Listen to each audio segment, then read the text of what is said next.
Então, queridos, eu queria ministrar hoje uma palavra especial para você, espero que você esteja atento.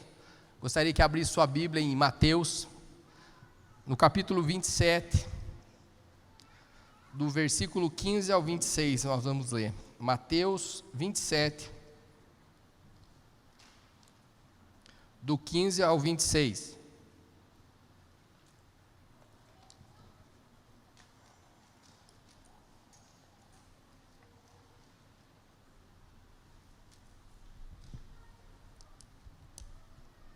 Vou ler. Por ocasião da festa, era costume do governador soltar um prisioneiro escolhido pela multidão. Eles tinham naquela ocasião um prisioneiro muito conhecido, chamado Barrabás. Pilatos perguntou à multidão que ali se havia reunido: qual desses vocês querem que solte, Barrabás ou Jesus, chamado Cristo? Porque sabia que o havia entregado por inveja. Estando Pilatos sentado no tribunal, sua mulher lhe enviou essa mensagem: não se envolva com este inocente, porque hoje, em sonho, sofri muito por causa dele.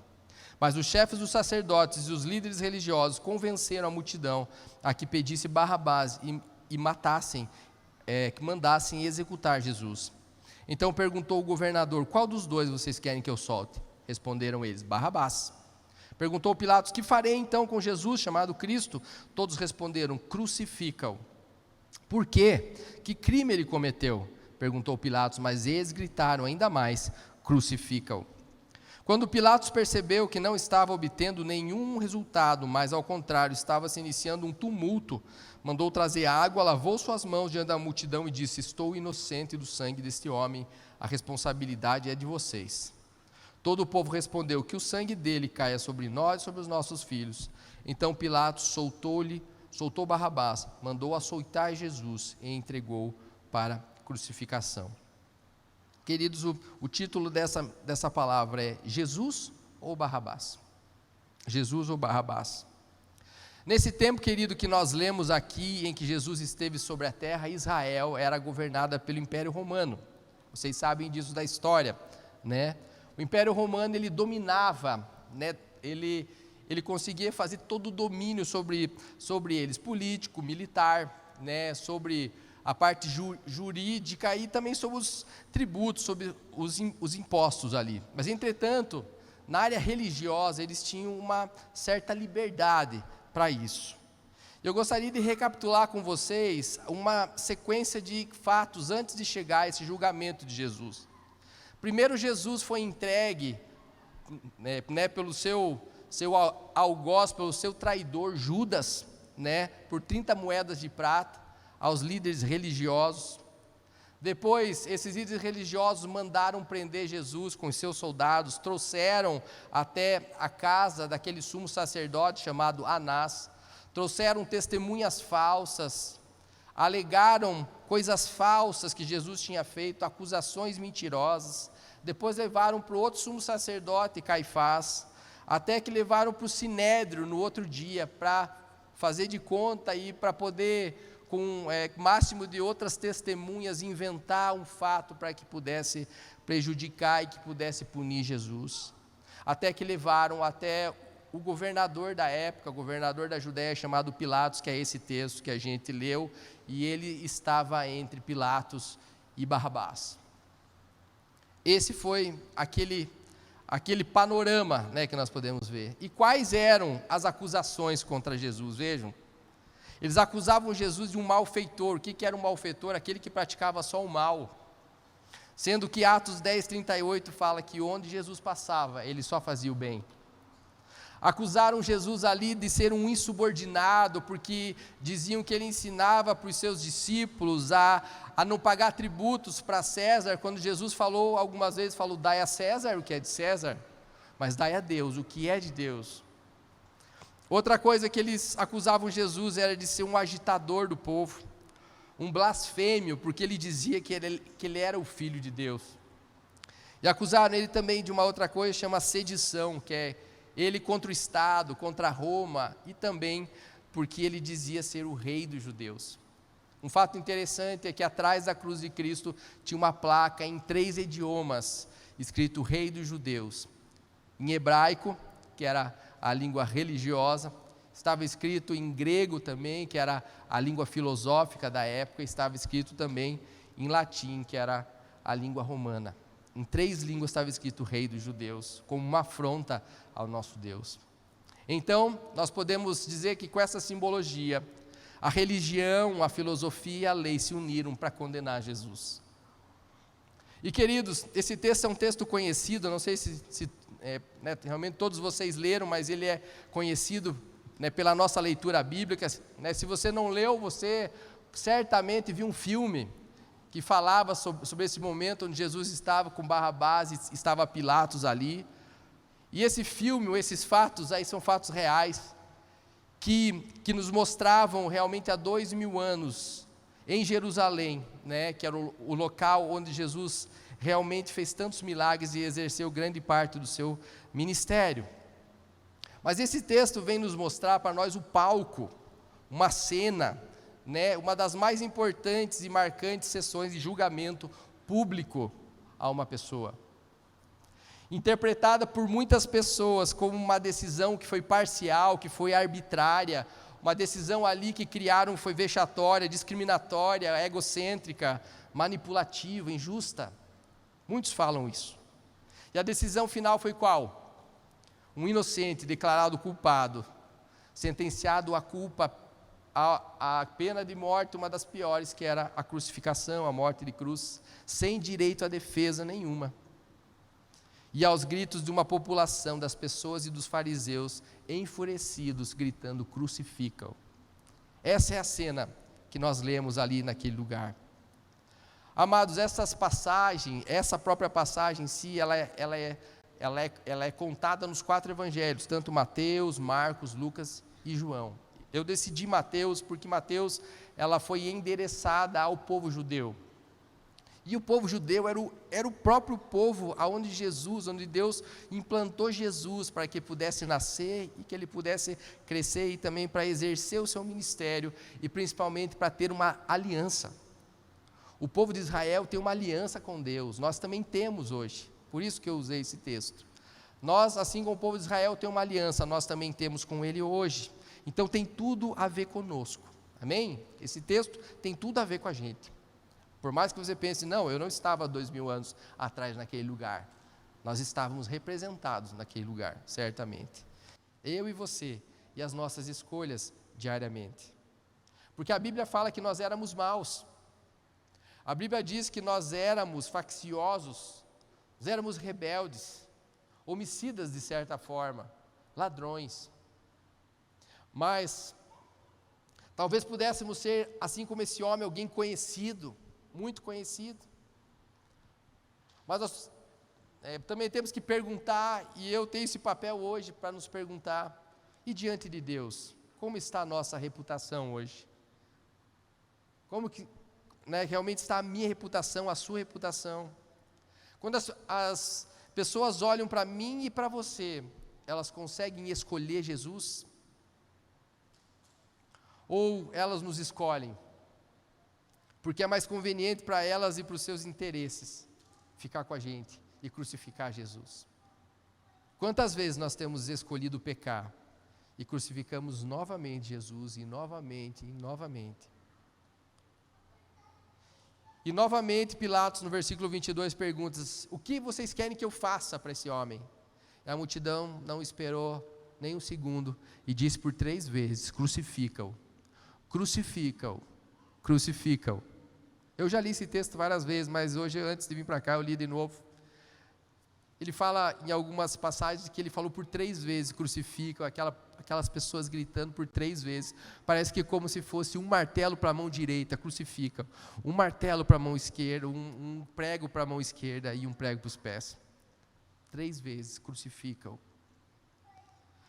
Sabe, queridos, a grande verdade é que essa voz desprezível das pessoas gritando ali, aquela multidão para crucificar Jesus, com certeza é a voz de todos nós. A voz de uma humanidade que não tem Deus. A voz de uma humanidade sem Jesus, pecadores e perdidos. Pois nós rejeitamos Jesus todos os dias, muitas vezes. João 1,11 fala assim: veio para os seus, mas os seus não o receberam. Existe testemunho de algumas pessoas que tiveram sonhos, revelações, ou até foram realmente levadas a estar nesse lugar de julgamento. Existem testemunhos de muitas pessoas que foram levadas pelo Espírito até esse lugar, e essas pessoas contam que estavam ali vendo aquele lugar com Pilatos, Barrabás e Jesus, e aquela multidão gritando, e essa pessoa estava no meio da multidão, como se estivesse ali naquele lugar, e quando elas viram, elas olham para as pessoas gritando, enfurecidas, crucificam, e quando elas olham assim para elas mesmas, elas também estão falando, crucificam. E a pessoa muitas vezes fala, não, eu não quero falar isso, mas ela estava falando. Ou seja, todos nós estávamos ali. Mesmo nós nascendo 2000 anos depois, nós éramos como aquelas pessoas que não aceitamos Jesus, não o entendemos. E ele veio para os seus, mas os seus não o receberam. No versículo 23, Pilatos fala que mal ele fez. A multidão só fala, crucifica-o. Não fala nada, porque ninguém conseguiu dizer qual o motivo por que Jesus estava naquele lugar de julgamento. Apenas eles queriam exercer um direito deles, de realmente colocar em prática esse livre-arbítrio que o próprio Deus que deu, em dizer, eu não quero esse homem, eu rejeito ele, eu prefiro o homicida, eu prefiro o ladrão, eu prefiro o bandido. Escolhas. Deuteronômio 30:19 diz assim, hoje eu invoco os céus e a terra como testemunhas contra vocês, de que coloquei diante de vocês a vida e a morte, a bênção ou a maldição, agora escolham a vida, para que vocês e os seus filhos vivam. Essa é a mensagem de amor que Jesus ele tem por nós. Existem duas escolhas na nossa vida todos os dias para todas as coisas, o bem ou o mal, a justiça ou a injustiça, mas ali fala, escolham o bem.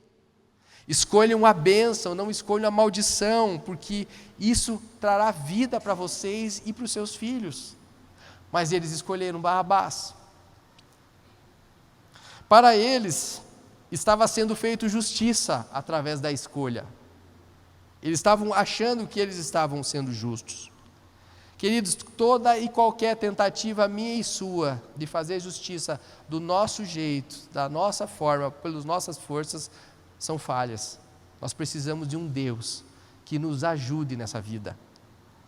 Nós precisamos de um Deus que ajude no nosso trabalho, um Deus que nos ajude na rua, na escola, na faculdade, em qualquer lugar, aonde a gente for. Nós precisamos de um Deus que nos auxilie a ser bom nas horas em que tudo fala para ser mal. Precisamos de um Deus do nosso lado para ser justo, aonde a injustiça paira naquele lugar e tudo ao redor nos leva a cometer a maior injustiça da vida. E de repente existe um Deus na nossa vida que nos dá sabedoria, que nos faz ser justos, corretos, santos, amáveis, gratos. A grande verdade então é que nós precisamos de um Deus que nos ajude nessa caminhada.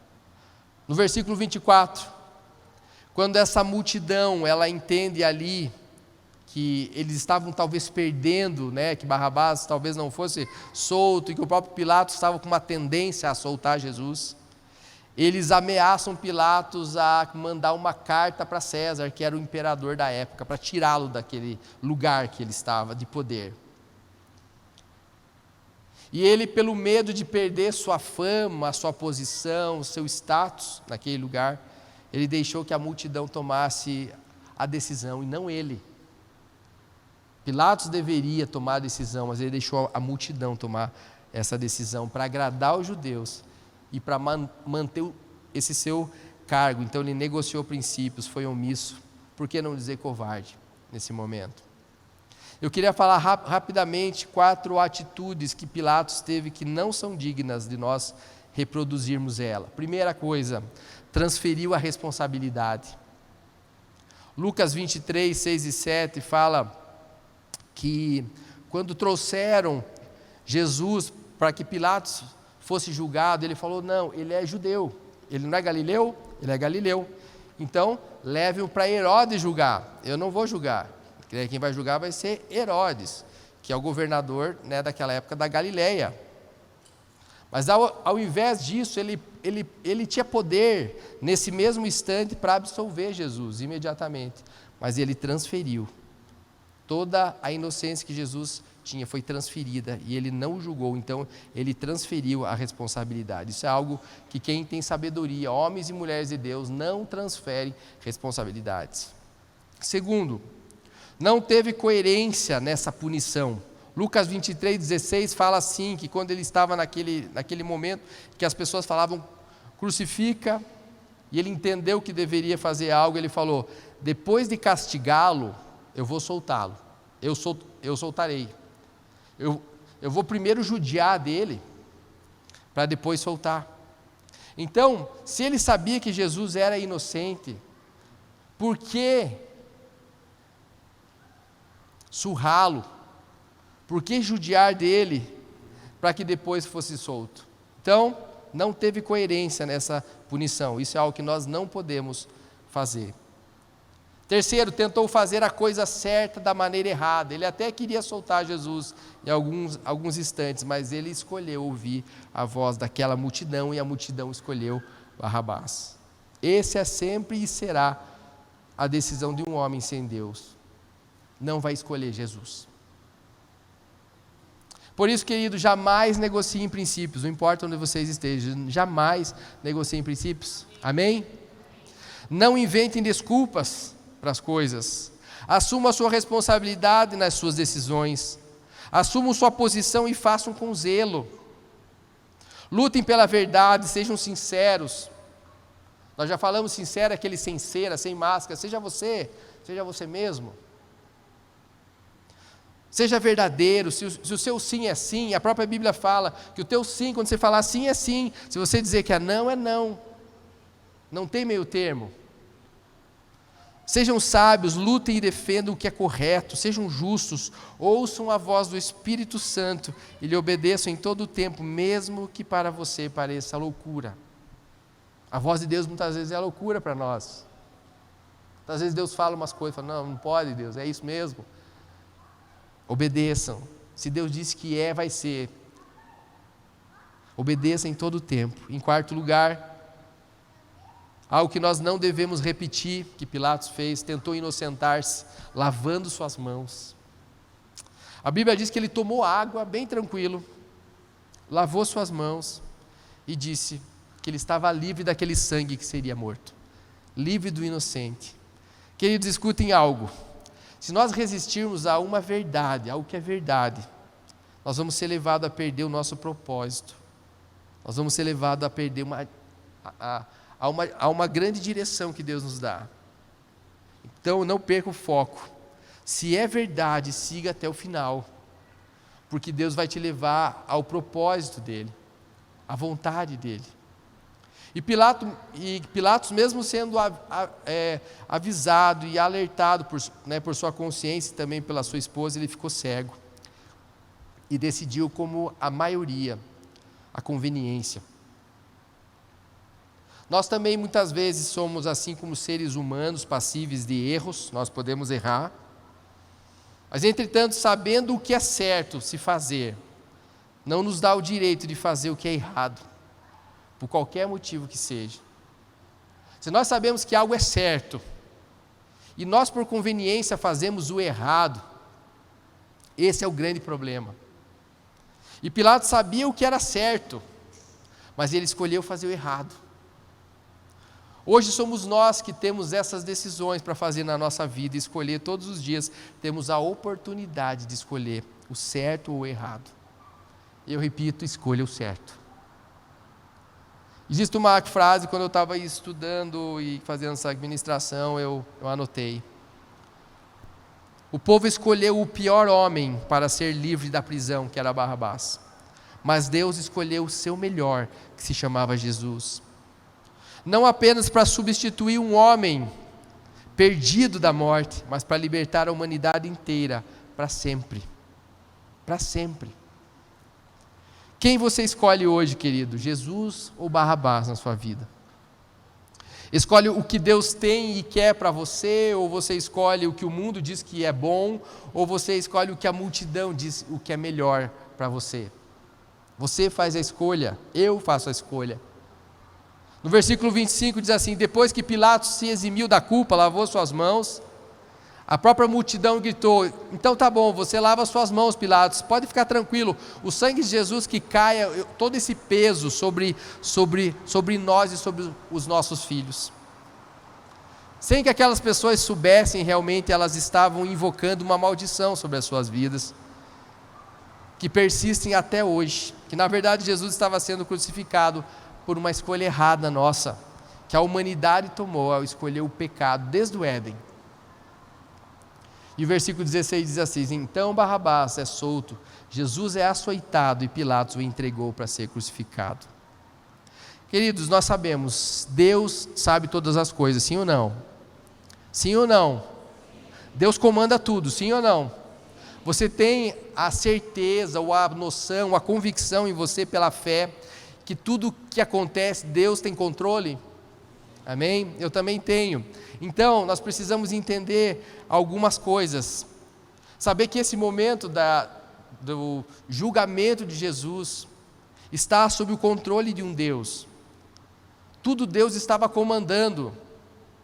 Deus estava direcionando o universo naquela hora. E tanto as nossas atitudes hoje, boas ou atitudes más, são usadas para um propósito que Deus tem.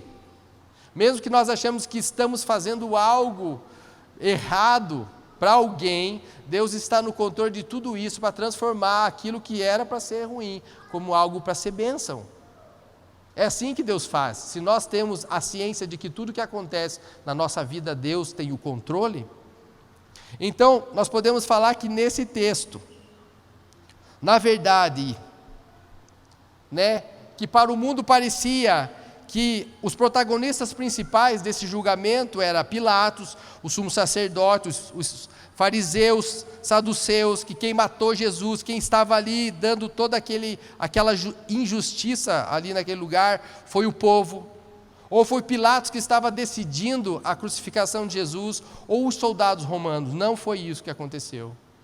Na verdade, nós estávamos diante do julgamento do tribunal de Deus, aonde aconteceu um júri na terra, mas que na verdade estava no calendário do céu para que acontecesse sob o controle total de um Deus que sabe todas as coisas. Amém? Na minha e na sua vida, tudo que acontece, Deus sabe. Deus tem o controle de tudo nas suas mãos. Ele pode até permitir certas coisas, mas é Ele que permite. E quando nós lemos aqui no versículo 26, a parte B fala: Pilatos o entregou para ser crucificado. Não foi Pilatos que entregou Jesus para ser crucificado. Nós sabemos que quem entregou Jesus para ser crucificado foi o próprio Deus. João 3,16. Porque Deus amou o mundo de tal maneira que deu o seu Filho. Quem deu? Deus deu. Para que todo aquele que nele crê não pereça, mas tenha a vida eterna. Esse é o nosso Deus. E durante muito tempo, desde a minha adolescência, eu li esse texto. E algo que eu não entendia, na verdade, era uma coisa interna a mim, um sentimento que havia. Eu pensava assim: tem injustiça nisso. Foi injusto tudo isso que aconteceu. Como que essas pessoas que estavam ali, estavam fazendo isso com Jesus?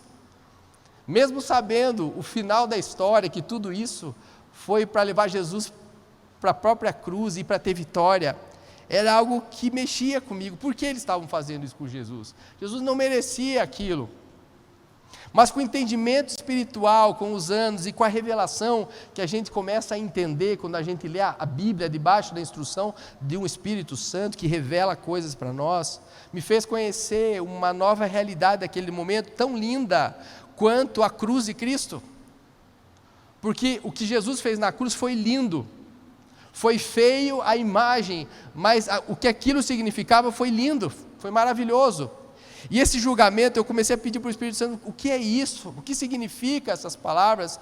E algo lindo que aconteceu, que o significado disso. Eu queria que o louvor pudesse subir também aqui.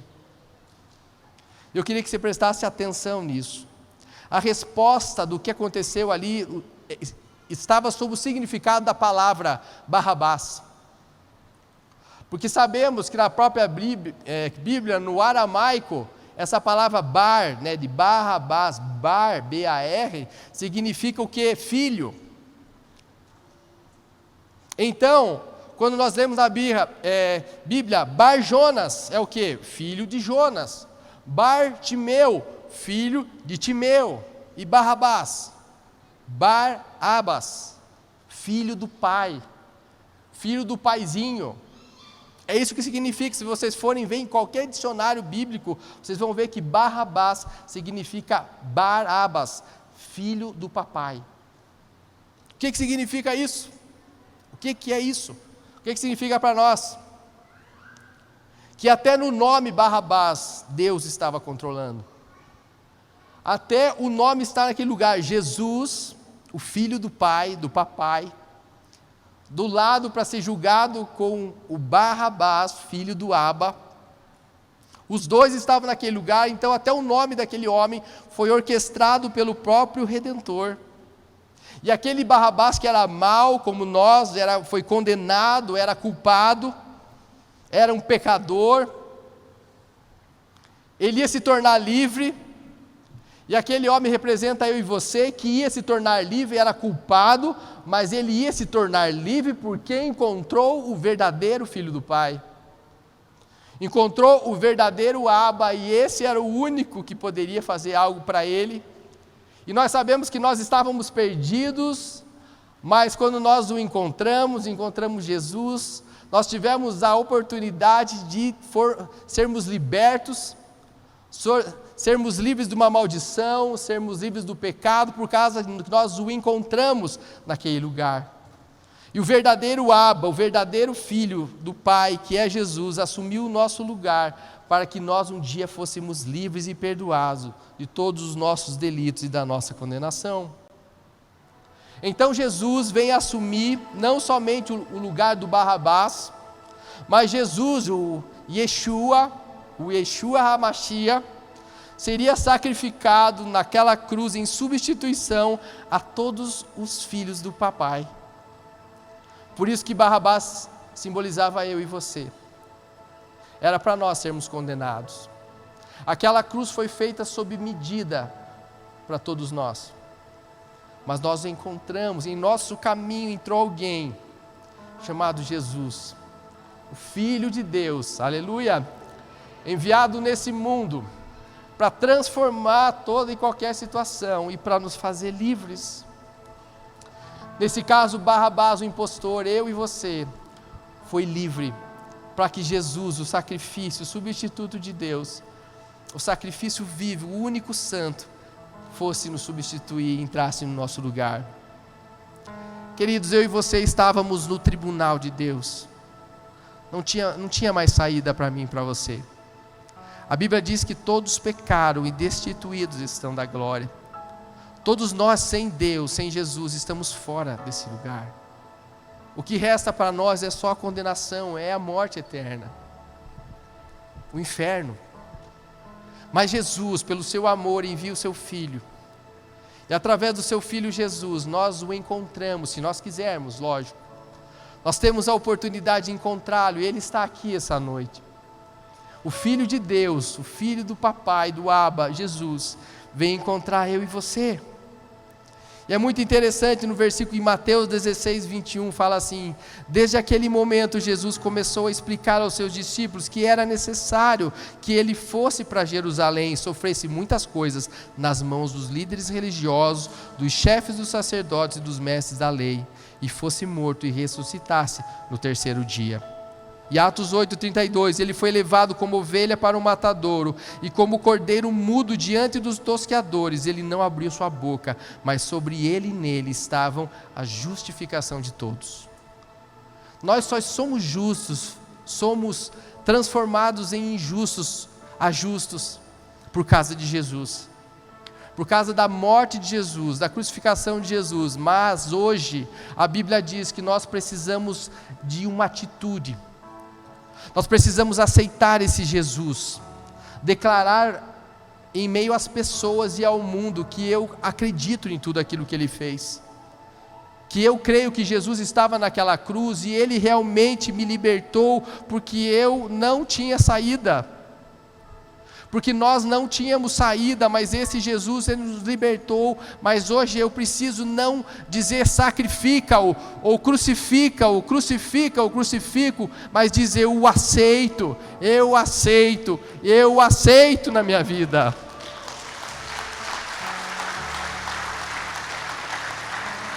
Aleluia. E essa é a sua oportunidade. Não foi você que saiu de casa achando que ia num culto, mas o próprio Deus marcou esse encontro com você aqui. Tenho certeza disso, e te conduziu a estar nesse lugar. Então, eu queria fazer uma oração, queria que vocês se colocassem em pé. Aleluia, esse ousado amor. Nós queremos agradecer, Deus, pelo teu ousado amor por nós. Sabemos que não merecíamos nada, Senhor, mas o teu grande amor foi maior do que qualquer erro que nós podemos cometer, ó Deus. O teu amor vai além das circunstâncias. O teu amor nos alcança nos mais profundos abismos, nos mais difíceis lugares, Senhor, nas mais difíceis situações, ó Deus, o Senhor está. Nós agradecemos por tudo que o Senhor fez na nossa vida, por tudo aquilo que o Senhor é para nós e em nós, ó Deus. Nós queremos desfrutar e viver esse amor por toda a eternidade. Nós te agradecemos pela tua presença nesse lugar, agradecemos pela vida do Senhor nas nossas vidas. Nós te amamos, em nome de Jesus agradecemos. Amém. Amém.